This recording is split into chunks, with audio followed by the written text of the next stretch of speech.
வணக்கம் உறவுகளே, எல்லாரும் எப்படி இருக்கீங்க? நல்லா இருக்கீங்களா? இப்போ தான் நீங்கள் ஃபஸ்ட் டைம் நம்ம வீடியோ பார்க்குறீங்க அப்படின்னா நம்ம சேனலை சப்ஸ்கிரைப் பண்ணிக்கோங்க. நான் போடக்கூடிய வீடியோக்கள் உங்களுக்கு பிடிக்கும் அப்படின்னாலும் ஒரு லைக் ஒன்று பண்ணிடுங்க. இந்த வீடியோவில் நம்ம எதை பற்றி பார்க்க போகிறோம் அப்படின்னா, பிள்ளைகளை பெற்ற தாய்மார்களை பற்றி தாங்க. உண்மைதாங்க. அதாவது நம்மளுடைய காலத்தில் எல்லாமே பெற்றோர்னா பயந்து ஒரு மரியாதை நிமித்தம் வாழ்ந்தோம். இப்போ இருக்கக்கூடிய குழந்தைகளுடைய பெற்றோர்கள் எல்லாமே பிள்ளைங்கக்கிட்ட ஒரு ஃப்ரெண்ட்லியாக தாங்க பழகுறாங்க. அந்த குழந்தைகளுமே தன்னுடைய அம்மா அப்பா அப்படிங்கிற மரியாதையை தாண்டி பெற்றோர்கள்ட்டே நண்பராக தான் பழகுறாங்க. இதில் என்ன ஒன்று அப்படின்னா, இந்த உலகமே எதில் இயங்கிட்டு இருக்குது அப்படின்னா அன்பு ஒன்று தாங்க. அந்த அன்பு இல்லை அப்படின்னா இந்த உலகம் எப்பயோ சுடுகாடாக மாறியிருக்கும் அப்படின்னு நினைக்கிறேன். உண்மைதான். இந்த வீடியோவை நீங்கள் பெரியவங்க பார்த்தாலும் சரி, சின்ன பிள்ளைங்க பார்த்தாலும் சரி, எப்படி ஒரு குழந்தைகிட்ட சொல்லி வளர்க்கணும் அப்படிங்கிறத பெற்றோர்கள் புரிந்து கொள்ளுங்கள்.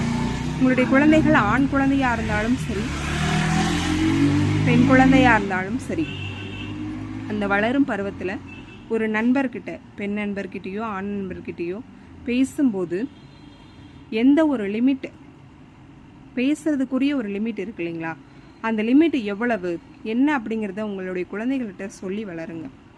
உண்மையிலே சொல்கிறேன், 100% பசங்க தான் இப்போ ஒழுங்காக இருக்காங்க. உண்மையிலே சொல்கிறேன். என் குழந்தை, அவங்க குழந்தை, அடுத்தவங்க குழந்தைலாம் சொல்ல, பொதுவாக ஒரு பையன் ஒரு பொண்ணை விரும்புகிறான் அப்படின்னா அந்த பெண்ணை தன்னோட மனைவி ஆக்கிக்கணும் அப்படின்னு நினைக்கிறவன் 1% தான் இந்த உலகத்தில் இருக்கிறான். ஒரு சில பசங்க பிள்ளைங்களை ஏமாற்றிட்டு போகிற பசங்களும் இருக்காங்க, பசங்களை ஏமாற்றிட்டு போகிற பிள்ளைங்களும் இருக்காங்க. இப்படி இருக்கக்கூடிய காலங்கள் மாறிக்கிட்டே இருக்குது. இந்த காலத்துக்கு மத்தியில் பெற்றோர்களாகிய நீங்கள், இந்த வீடியோ பார்க்குறவங்க கண்டிப்பாக உங்களுடைய குழந்தைகள்கிட்ட சொல்லி வளருங்க. எப்படி நம்ம ஒரு இடத்துல படிக்க போகிறோம் அப்படின்னா எப்படி மற்றவங்க கிட்ட பேசணும், பழகணும். பெற்றோர்களை தாண்டியும் அந்த பிள்ளைங்க ஒரு தனி ஃப்ரெண்ட்ஷிப்புக்கிட்ட பேசும்போது உன்னுடைய லிமிட் ஏதோ அதை தாண்டி நீ பழகக்கூடாது, பேசக்கூடாது அப்படிங்கிறத சொல்லி கொடுத்து இப்போ இருக்கக்கூடிய காலகட்டத்தில் இருக்கக்கூடிய குழந்தைகளுக்கு சொல்லி கொடுத்து வளருங்க. இதை நான் ரெக்வெஸ்டாக கேட்குறேன்.